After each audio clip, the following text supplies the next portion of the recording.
Hello, Wizards. This is Mr. Brown with a tutorial on what we're going to be doing this coming Wednesday with our fan fiction free writing exercises. So, we are currently starting talking about our mentor texts and thinking about how we are going to create our fan fiction based on those choices.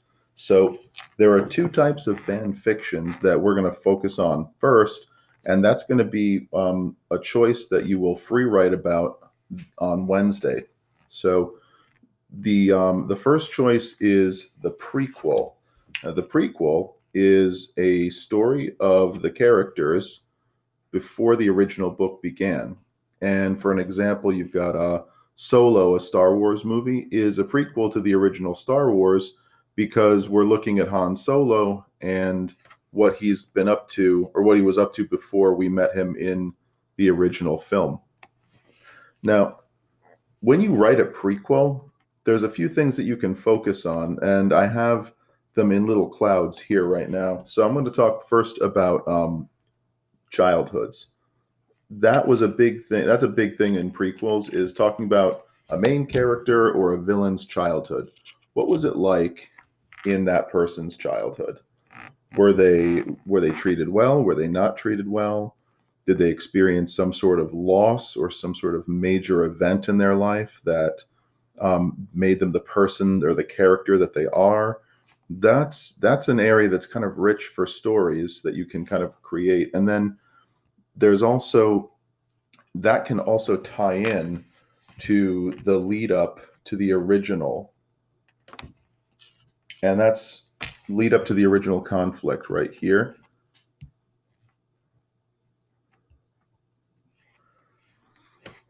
Oftentimes the childhood can lead up to the original conflict. I'm thinking particularly in books like The Hunger Games and Harry Potter, the childhoods are kind of touched on of those characters, and they play a big part in the way those characters form bonds and tackle the main conflict. This is also goes along with this idea of, backstory of the setting. A lot of these stories end up in worlds that are very much different from our own worlds. So when you talk about a setting, like I'm thinking, Harry Potter takes place on Earth, but the wizarding world is a completely different kind of universe that exists within our own. And there's a wealth of description there that shows the differences. One thing you can do with a prequel is take that and create a backstory of how that wizarding world ended up becoming the way it is. There's also the Hunger Games, which gives us a little bit of a backstory on how the districts became districts and how the world became the way it was. But it was really only a few pages in the very beginning of the first book, and then they don't talk about it much after that. So that's also a really great opportunity where if you were going to do a Hunger Games fan fiction, you could really write a lot about the crisis of the Earth and what it went through and the nation itself to become the 13 districts. So these are all ideas that fall under prequel, because these are stories that you can tell that take place before the original text happens. And of course, there's the ever popular add a new character. And if you notice, add a new character is in the prequel side and the sequel side, because new characters are often beloved and they make the story interesting. And it doesn't matter if they show up before or after that main story happens. With a sequel, the story it's the story that continues from where the original left off. And I'm going to go back to the Hunger Games as an example. Catching Fire is book 2 of the Hunger Games series.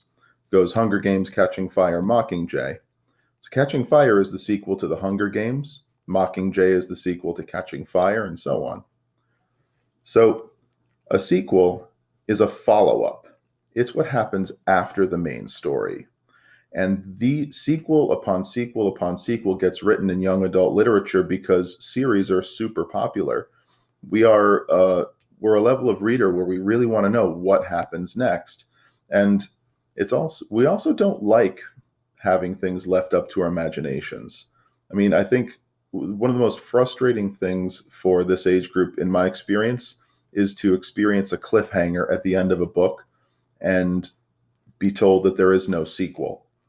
That gets a lot of people upset, that I've experienced, because they want to know what happens. And a lot of people are not satisfied with saying, well, what do you think happens? And that could be the possibility. No, people want definitive answers. So ways that you can write a sequel, apart from just adding a new character, and we don't want to do this for the sake of just adding a new character, but you can add characters as you follow up on, what happened to the villain after they lost or won. And this is also where maybe adding a new character can help out, because did the villain move on to face off with someone else, friend up with someone else? What happened to the hero after everything faded away and the hero is now left to just be a normal person again? What happened to a major character whose life was extremely affected by the things that happened to our hero? I mean, we had people in Harry Potter who straight up lost family members because of the war that Voldemort waged upon Harry and the wizarding world. It wasn't Harry's fault, but that in there, those people who've experienced extreme emotions, extreme loss, extreme adventures, there can be a sequel that doesn't actually focus on the protagonist. You can make your sequel focus on a major character instead, and say, you know what, I'm not too interested with the hero right now. I'm more interested in this guy. Or take a new person, add a character in, and say, this is how we're following up. This next one here, which says, how was the setting affected? What I mean is, how did that universe, how did that world change due to what the hero did? And I'm focusing a lot on things like Harry Potter and Hunger Games because they're in our common knowledge, but that affected the Hunger Games at the very end. The world was completely turned upside down. What is the fallout of that? This is another area where you can add characters or reuse characters and talk about what their lives are living in the world that they now live in. Are the people okay? That's the big question. After all of the fanfare and everything is finished from that original book, are the people who are left behind, are the people who still live in this world, are they okay? These are the kinds of things that you can have in your mind when you're thinking about, okay, what am I going to write? And that's really what we're trying to solve here, the problem of what are we going to write?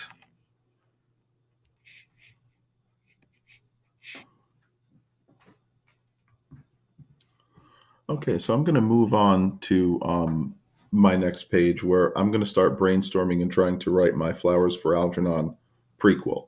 Flowers for Algernon is the mentor text that I've chosen. And moving to prequel and sequel, excuse me, my main character is a developmentally disabled man who becomes very intelligent, and then through a science fictional turn of events, but then also loses it. And we hear about all this through his journal, through his diary. In the last part of the story, we get a very small window into this character's childhood. It is, to say the least, a bit traumatic. So what I'm going to do, I'm going to focus on Charlie Gordon, my main character. I'm going to focus on his childhood. That's what I'm going to try to write about when it comes to my prequel free write. Because the conflict, there's not much of a lead up to the original conflict. The backstory and the setting is New York City. New York City is completely unaffected by anything Charlie does, because the conflict is completely within Charlie Gordon, this main character. There's no need for me to really add new characters, because he does talk about his mom and his dad in the story a little bit, and that neither of them are very likable people.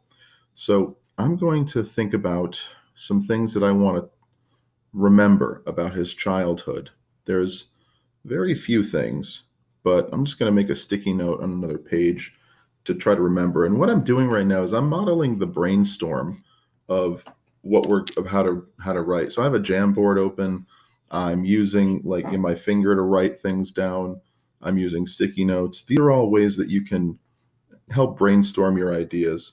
So I do know that for Charlie Gordon, and I'll write his name up there,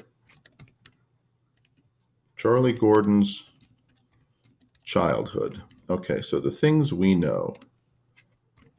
Dad was an alcoholic who never kept his promises and ran out on the family when Charlie was about 8 years old. Mom would slap Charlie for asking too many questions.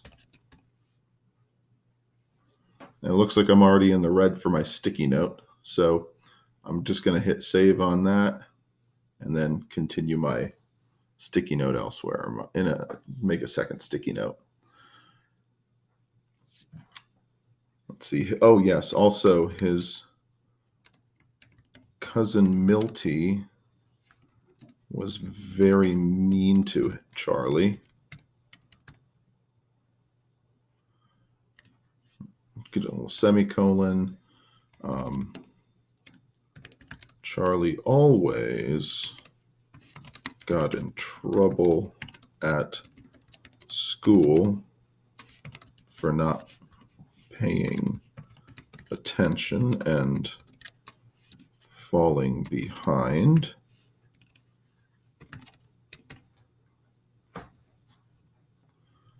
Let's see what else. Oh yeah, teachers would often yell at him. He never passed a test in his life. So these are things, it's funny because, as I'm coming up with this stuff and I'm remembering it, I'm getting kind of a really rich background of things to use. And I know that this is, hope I'm not making anyone too sad by talking about how tragic this all is. But, when we read this story later on in the year, you're gonna find a really likable person that we root for. And it's not just because he's the underdog. He's also just a pretty amazing, resilient person. So I've got these 2 sticky notes here. And so now I'm tasked with the difficult part where I've got a lot of brainstorming down. I've chosen that I'm going to do childhood. And now I've got my ideas for his childhood or the things that I know about in his childhood. But now I need to really draft, okay, what am I going to be writing about? Like first of all, where is he going to be? How is this going to all happen? How's it going to start? So I think I'm going to actually, I'm not going to do a sticky note. I'm just going to jump right in and get writing. And that's going to help me out a little bit. So up here in Prequel, we are going to start with Charlie in school. And so Charlie was 38 in 1965, which means he was going to school in the 1930s. In the 1930s and 40s.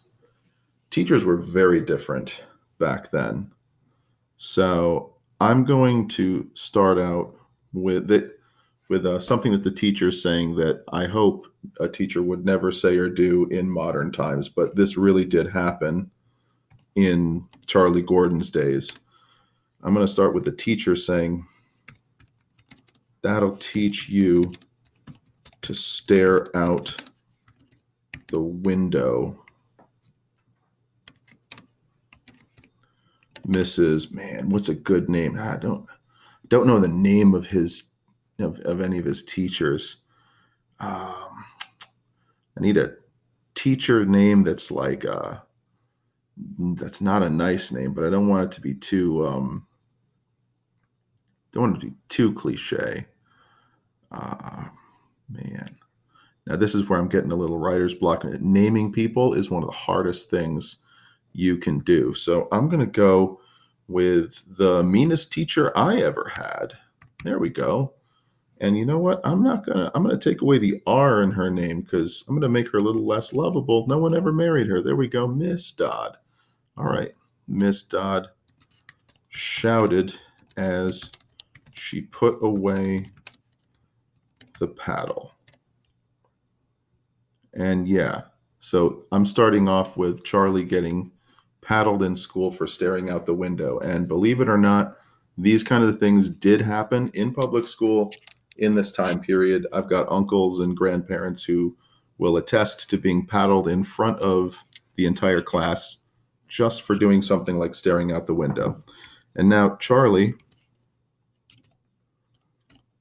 we're going to say Charlie's a brave kid. So we're going to say Charlie held back his tears as he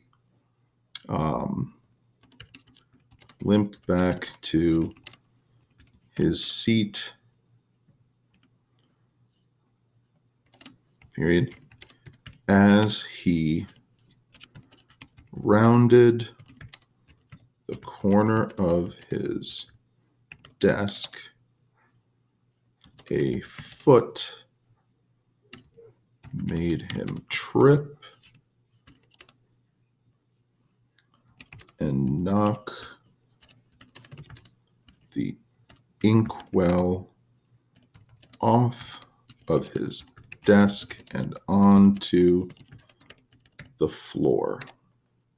And the reason why I'm putting this in here is because Charlie, when he was a little kid, Charlie was always kind of made fun of because he was not as intelligent as everybody else. And in the original story, Charlie actually gets tripped by his friends behind his back. So we're going to make a kid actually trip this poor Charlie who's just been paddled in front of the teacher. Now he's walking back to his desk, and a foot that he doesn't see makes him trip and knocks his inkwell off his desk and onto the floor. Because before we had our modern pens, we had pens that you had to actually dip in ink to use. Not like the feather quills of the 1700s, but these were called fountain pens. And they literally had a little fountain of ink and you would have to go to your inkwell and draw more ink up into it with a little spring. And if you spilled the ink, you got in big trouble. Ink was expensive and it stained everything everywhere. So, and Charlie often said, he said in school, I never passed any tests and I always spilled the ink. So here we go. Poor Charlie is getting bullied by his teacher and he's getting bullied by the students. And I'm only 3 sentences into my prequel.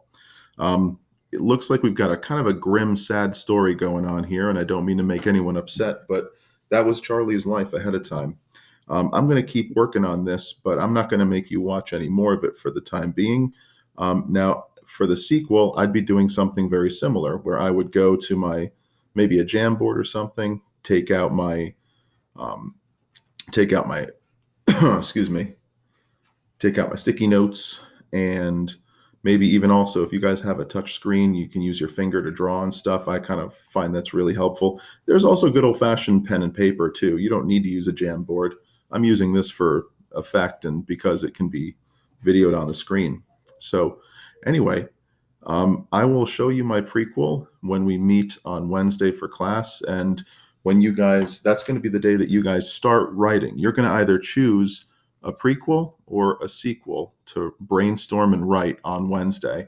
It is not going to be the fan fiction that you choose because we're going to write a bunch of different writing free writes to prepare and get our brains wrapped around our fan fiction. We're going to write a prequel. We're going to write a sequel.